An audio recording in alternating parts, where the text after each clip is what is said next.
অত্র বিদ্যালয়ের প্রধান শিক্ষক, সহকারী শিক্ষক শিক্ষিকা ও আমার প্রিয় ভাই বোনেরা, সকলে আমার সালাম গ্রহণ করুন। আসসালামু আলাইকুম।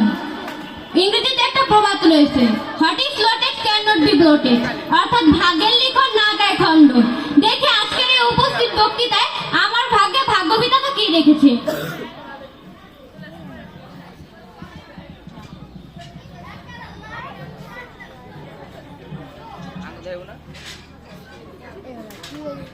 ইতিমধ্যেই জানতে পারলাম সুমাইয়ার ভাগ্যে উঠেছে বাল্যবিবাহ। দেখি সুমাইয়া বাল্যবিবাহ সম্পর্কে আমাদের মাঝে কি বলে। আজকে আমার ভাগ্যে উঠেছে বাল্যবিবাহ নিয়ে দু চারটি কথা বলার। বাল্যবিবাহ যা আমাদের সমাজে ঘটে চলেছে অহরহ। বাল্যবিবাহ দিতে সরকার করেছে বারণ। বাল্যবিবাহ অসামাজিকের বড় কারণ। ছোট সময়ে বিবাহ দেওয়া লিখিত বারণ। সরকারের কথা কেন তোমরা রাখো না স্মরণ। নৌকা ঘাটে ফিরাতেই ভেসে আসে কান্নার শব্দ। কে যেন কাছে নৌকার পাটাতনে দাঁড়ানো মেয়েটার দিকে তাকালাম। বেনি করা চুল লাল আর সবুজ ফিতায় বাঁধা। দূর থেকে বেনির শেষ প্রান্তটা পতাকার মতো মনে হয়। ঠোঁটে লিপস্টিক নেই, নাকের উপর মস্ত বড় নাকফুলটাকে যেন মনে হয় আগ্নেয়গিরির জ্বালামুখ। মেয়েটির কাজল ধোয়া চোখের পানি কপল গড়িয়ে ঝরে পড়ে। কাঁধে ঝুলানো স্কুল ব্যাগটি শক্ত করে ধরে মেয়েটি চিৎকার করে বলে ওঠে, আমি যাবো না। প্রশ্ন করি কোথায়। কে যেন পাশ থেকে উত্তর করে, শ্বশুর বাড়ি।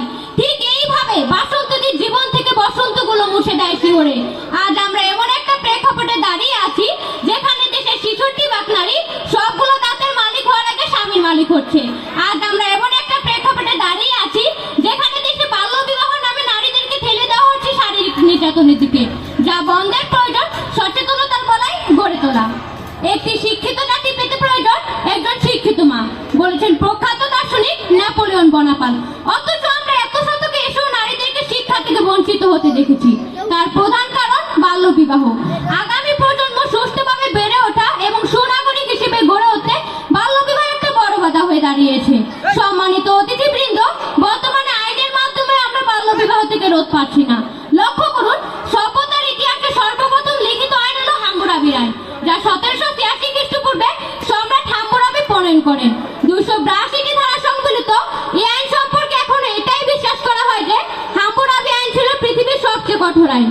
অপরদিকে আমরা যদি বাংলাদেশের প্রেক্ষাপট চিন্তা করি, তাহলে বাংলাদেশের জন্য মোট প্রণয়িত আইন ৫১১টি।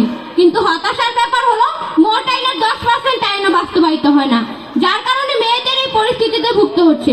লক্ষ্য করুন, প্রিয় উপস্থিতি, আমি একটা গল্প বলছি। গত মাসে আমার বড় আপা শেফালি জরায়ু ক্যান্সারে মারা গেছে। আপা পড়ালেখায় জন্মের বালা ছিল। যেদিন আপারে প্রথম দেখতে আইব সেদিন আপা জন্মের কাদা কেঁদেছে। আমার দাদি বলছে, এই যদি বড়ই গাছ থাকলে তো মানুষ ঢিল দিবই। শুধু ঢিল পড়েনি, প্রিয় উপস্থিতি, প্রথম দেখাতে দিনক্ষণ ঠিক হয়ে যায়। বিয়ের আগের দিন আপা আপার পা ধরে জন্মের কাদা কেঁদেছে। বলেছে, আপা গো, এ বিয়ে আমার দিও না, এ বিয়ে আমার দিলে আমি মইরা যাবো। আপার কথা আপা ঠিকই রেখেছে। আপা আমাদের ছেড়ে অনেক দূরে চলে গেছে।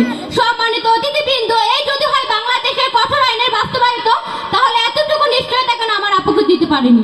বাল্যবিবাহের কারণে হাজার হাজার মেয়ের প্রাণ ঘাটি কাটে। ছোট ছোট মেয়েদের স্কুলে যাওয়া বন্ধ হয়ে যায়। সর্বোপরি এটাই বলা যায় যে বাল্যবিবাহ শুধু সমাজের জন্য ক্ষতিকারক নয়, পুরো দেশের জন্য হুমকি স্বরূপ। আমি আমার শুভেচ্ছা ও কামনা জানিয়ে সংক্ষিপ্ত বক্তব্য শেষ করছি। ধন্যবাদ সবাইকে। আসসালামু আলাইকুম।